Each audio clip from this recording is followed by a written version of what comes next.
বলো তো, যেহেতু আমি বাইরে বেরোই, আমার পক্ষে তোমার ডেলি আর কি সমস্ত কিছু তো শ্যুট করাও সব সময় সম্ভব হয়ে ওঠে না।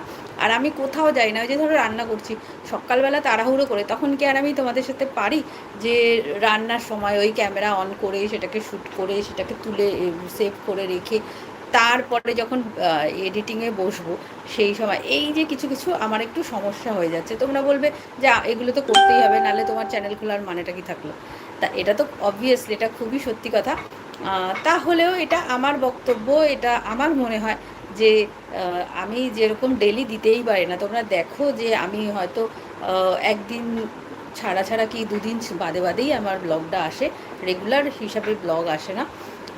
তা আমি তোমাদের কাছে এইটুকুনি জানতে চাই যে তোমাদের কি বক্তব্য আছে, তোমরা কোন সময়টা আমাকে দেখতে বেশি পছন্দ করবে, সন্ধ্যে 7টা থেকে 9টা না দুপুর 3টের সময়? এই দুটো আমি তোমাদের থেকে সাজেশন চাইছি। তোমরা আমাকে অবশ্যই জানিও কমেন্টের মাধ্যমে যে আমাকে তোমরা কোন সময়টা দেখতে চাও। আর একটা কথা, যে আমার ব্লগটা তোমাদেরকে কেমন লাগছে, আমার কি মানে তোমাদের দেখতে বেশি ভাল লাগছে।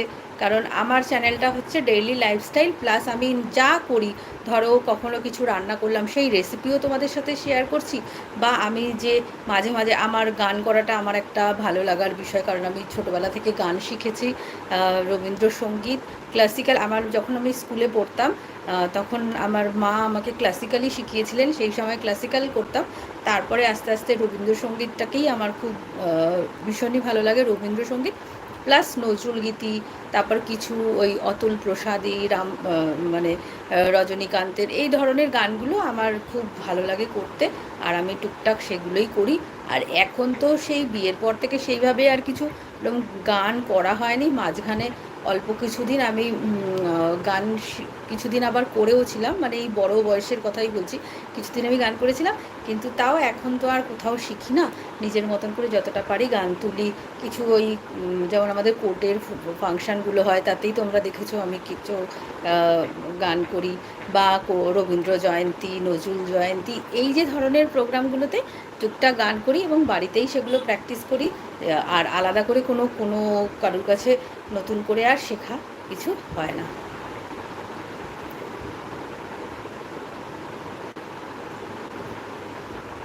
তাহলে সে একটা গান শুনবে নাকি তোমরা বলো? যদি বলো তাহলে একটা ছোট্ট করে গান শুনি। আর আজকে হচ্ছে 25 তারিখ, আজকে তো কাজী নজরুল ইসলামেরও জন্মদিন, জন্মতিথি বলতে পারো। কারণ আজকে তাই তোমাদের সাথে একটা নজরুল গীতি আমি শেয়ার করছি, ছোট্ট করে অল্প একটু 2 লাইন করব। অঞ্জলি লহ মন সঙ্গীতে, অঞ্জলি লহ মন প্রদীপ শিখা সম তোমারে সুন্দর বন্দিতে সঙ্গীতে, অঞ্জলি লহ মন সঙ্গীতে।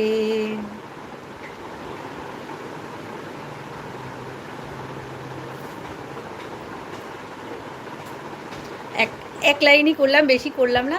আর আজকে তো তোমাদের সাথে বললাম আজকে ফার্স্ট টাইম আমি ব্লগ এসেছি, আজকে আমার ইন্ট্রোডিউসিং পর্বই তোমাদের সাথে মোটামুটি শেয়ার করার চেষ্টা করেছি, কারণ আমি আলাদা করে আমার চ্যানেলে কোনো ইন্ট্রোডাকশান এপিসোড কিছু তোমাদের সাথে শেয়ার করিনি, আমি এইভাবেই পরিচয় করলাম। আর তোমাদের সাথে এই দেখো আমার ছেলে এসছে, ছেলে তোমাদের সাথে একটু হাই করবে, তাই জন্য ও একটু তোমাদেরকে হাই করবে। হ্যালো। আচ্ছা, হ্যালো। ও হচ্ছে আমার মানে হেল্পার বলতে পারো, কারণ আমি তো মানে পারি না ঠিকভাবে কিছু করতে, তাই জন্য আমাকে মাঝে মাঝে একটুখানি হেল্প করে দেয়।